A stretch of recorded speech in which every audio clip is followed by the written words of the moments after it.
श्री राधे। आज हम जानेंगे वट सावित्री व्रत के बारे में कुछ जानकारियां और व्रत कथा। सुहागिन स्त्रियों का संरक्षक वट अमावस्या। व्रत दिनांक 26/6/2025 शुभ दिन। सभी प्रकार की शुभताओं से परिपूर्ण होकर अपना शुभ आशीर्वाद देने के लिए तत्पर हैं। वट वृक्ष यानी बरगद का पेड़ का सनातन धर्म में संस्कृति में बहुत बड़ा महत्व है। इसे कल्प वृक्ष भी माना गया है। अग्नि पुराण के अनुसार वट वृक्ष धार्मिक, आध्यात्मिक और वैज्ञानिक दृष्टिकोण से अति महत्वपूर्ण है। इस वृक्ष की छाया में बैठने पर मन मस्तिष्क पर सकारात्मक प्रभाव पड़ता है और स्वाभाविक शांति मिलती है। इस वृक्ष को अनश्वर, अमरत्व, दीर्घायु माना जाता है। अकाल के समय भी यह वृक्ष हरा भरा रहता है। पुराणों में वर्णन मिलता है कि कल्पांत या प्रलय में भी जब समस्त पृथ्वी जलमग्न हो जाती है तो भी यह वृक्ष बचा रहता है। महर्षि पराशर के अनुसार वट मूले तपोवासा कहा गया है, यानी इसके नीचे बैठकर व्रत, पूजन, कथा, जप आदि करने से सभी मनोकामनाएं पूरी होती है। पुराणों में वर्णित है कि इस वृक्ष को त्रिमूर्ति का प्रतीक, इसकी छाल में विष्णु, जड़ में ब्रह्मा और शाखाओं, जटाओं में, पत्तियों में शिवजी का वास होता है। क्योंकि यह प्रकृति के सृजन का प्रतीक है, दीर्घ काल तक जीवित रहता है, इसीलिए इसे अक्षय वट भी कहलाता है। वट वृक्ष की छाया में बैठने से मन शीतलता होता है। वट वृक्ष की पत्तियों से औषधि भी बनाई जाती है। वट वृक्ष उत्सर्जन का कार्य भी करता है। लगभग 20 घंटे यह जीवन वायु ऑक्सीजन देता है। वट अमावस्या व्रत के महत्व का गुणगान और पूजन में चने की उपयोगिता आदि काल की बात है। कहते हैं कि भद्र देश के महाराजा अश्वपति अपनी पत्नी के साथ मिलकर संतान प्राप्ति के लिए वट वृक्ष के नीचे बैठकर देवी माँ की विधिवत आराधना, व्रत पूजन किया। फलस्वरूप उनके यहाँ एक सुंदर पुत्री उत्पन्न हुई, जिसका नाम सावित्री रखा गया।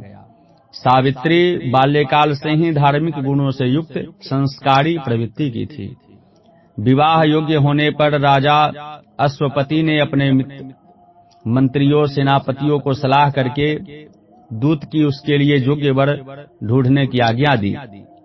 यथा समय दूत पड़ोस देश के राजा धूमतसेन के पुत्र, जिसका नाम सत्यवान था, का प्रस्ताव लेकर महाराजा अश्वपति के समक्ष दरबार में पहुंचा। सत्यवान के रूप, गुण और वीरता की प्रशंसा सुनकर सावित्री ने मन ही मन में उसे अपना पति भी मान लिया। तभी महर्षि नारद जी का राजा के दरबार में आगमन हुआ। राजा ने सत्यवान के विषय में उनसे चर्चा की तो नारद जी ने बताया कि सत्यवान अल्पायु है। सावित्री से विवाह के 1 वर्ष पश्चात ही उसकी मृत्यु हो जाएगी। परंतु सावित्री ने कहा कि मैंने सत्यवान को मन से अपना पति मान लिया है और मैं विवाह उसी के साथ करूंगी। सावित्री का विवाह सत्यवान के साथ हुआ और वह खुशी खुशी विदा हुई। समय का फेर है कि राजा धूतसेन का राज्य शत्रुओं ने छीन लिया। उनको एवं उनकी पत्नियों की आंखों की रोशनी भी चली गई। परंतु सावित्री तन मन से अपने सास ससुर की सेवा करती हुई जीवन व्यतीत कर रही थी। नारद जी के कथनानुसार वह दिन भी जब आ गया, सत्यवान की मृत्यु निश्चित थी। उस दिन सावित्री सास ससुर की आज्ञा लेकर सत्यवान के साथ वन में लकड़ियां लेने गई। लकड़ियां काटते हुए सत्यवान के सिर में दर्द हुआ और वह पेड़ से उतरकर सावित्री की गोद में सिर रखकर लेट गया। संयोग से वह वटवृक्ष था जहाँ बैठी सावित्री बिना कुछ खाए पिए भगवान का भजन कर रही थी। तभी सावित्री के सामने यमराज आए और सत्यवान के प्राण वायु, सूक्ष्म शरीर, आत्मा को अपने साथ लेकर चल दिए। सावित्री भी यमराज के पीछे पीछे चल दी। यमराज ने सावित्री को लौट जाने के लिए कहा तो सावित्री बोली कि मैं एक पतिव्रता स्त्री हूँ और पति के साथ चलना मेरा धर्म है। यमराज ने समझाया, परंतु वह साथ ही चलने की जिद पर अड़ी चलती रही।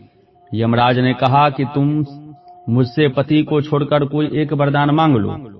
सावित्री ने अपने ससुर का खोया राजपाठ मांग लिया। यमराज ने तथास्तु कहा और आगे बढ़ गए। कुछ समय पश्चात यमराज ने देखा कि सावित्री अब भी पीछे पीछे चली आ रही है। उन्होंने कहा कि एक बर और ले और फिर वापस लौट जाओ। इस बार सावित्री ने अपना सास ससुर की आंखें की रोशनी मांग ली। तथास्तु कहकर यमराज आगे बढ़ गए, परंतु सावित्री अब भी पीछे ही चलती रही। यमराज जी ने सावित्री को लौट जाने के लिए कहा, परंतु वह जिद पर अडिग रही। वह तो अपने पति के साथ ही चलेगी, जहां वह जाएंगे वहीं पर ही वह रहेगी। तब यमराज ने कहा, मैं तुम्हें एक और वर देता हूँ, पति को छोड़कर कुछ भी मांग लो। तब सावित्री ने 100 पुत्रों की मां बनने का वरदान मांग लिया। यमराज जी ने कहा, तथास्तु। सावित्री बोली कि महाराज, मैं एक पतिव्रता धारणा सनातनी नारी हूँ। मेरे पति को आप साथ लिए जा रहे हैं, कृपा बताए कि मैं 100 पुत्रों की मां कैसे बनूंगी। सनातन धर्म संस्कृति में स्त्री एक से अधिक विवाह नहीं कर सकती। यमराज जी ने सावित्री की बुद्धिमता के सामने अपने आप को ठगा सा महसूस किया और निरुत्तर हो प्रसन्नता से सावित्री से बोले कि मैं तुम्हारी समझदारी एवं पतिव्रता धर्म, सतीत्व और सास ससुर के प्रति आदर सम्मान एवं सेवा भाव से अति प्रभावित हूँ, अतः तुम्हारे पति को लौटाता हूँ। यमराज जी ने एक चने का दाना देते हुए सावित्री से कहा कि अपने पति के मुंह पर यह चना रख देना, वह जीवित हो जाएगा। तत्पश्चात तुम्हारे सभी मनोरथ पूरे होंगे, तुम्हारा धर्म एवं सौभाग्य हमेशा अखंड रहेगा। उस बट वृक्ष के पास वापस आकर जहाँ सावित्री का मृत पति लेटा था, ऐसा ही किया और उसका पति जीवित हो उठा। उसके सास ससुर को अपना खोया राज्य वापस मिल गया। उनकी आंखें की रोशनी वापस आ गई और समयानुसार 100 पोते हुए। इस तरह हजारों वर्षों तक सावित्री सत्यवान परिवार के साथ सुखपूर्वक धार्मिक जीवन जीते हुए धरती पर रहे। इस कारण से यह अमूल्य मृत संजीवनी भी कहा जाता है।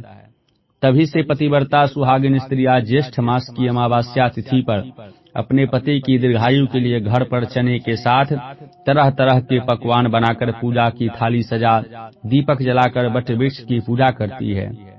साथ ही 5, 7, 11, 21, 51 या 108 परिक्रमा करके वायना निकालकर घर की बड़ी बुजुर्ग महिला या अपनी सास को देकर आशीर्वाद ले उनकी परिवार के खूब फूले अपना वृत्त पति एवं बड़ों को भोजन कराने के पश्चात खोलती है। भगवान के चरणों में आस्था, आत्मसंयम, अपने ऊपर विश्वास, धार्मिक आचरण के साथ संयमित शास्त्रोक्त जीवन जीना और बड़ों का आदर सम्मान हमें मन चाहे सफलता अवश्य ही दिला देने में सक्षम होता है। हो सके तो 1-5 तक बट वृक्ष बड़ के पेड़ मनुष्य को अपने जीवन काल में सुख, समृद्धि, दीर्घायु को लगाकर उनके समय पर सींचना चाहिए।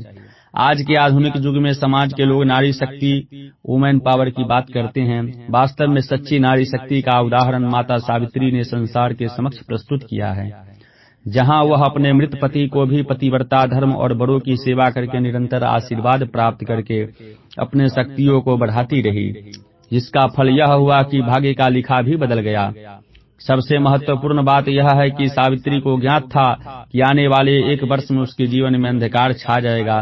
फिर भी उसने साहस एवं समझदारी से संकल्प के साथ सात्विक संयमित जीवन जीते हुए तपस्या की और समय को अपने अनुकूल कर लिया। अर्थात पतिव्रता धर्म एवं सेवा धर्म भी एक ऐसा तप है जो मनुष्य को बल की वृद्धि करके भाग्य का नवनिर्माण तक कर देता है। आपको यह अच्छा लगे तो शेयर करें, सब्सक्राइब करें। जय श्री राधे।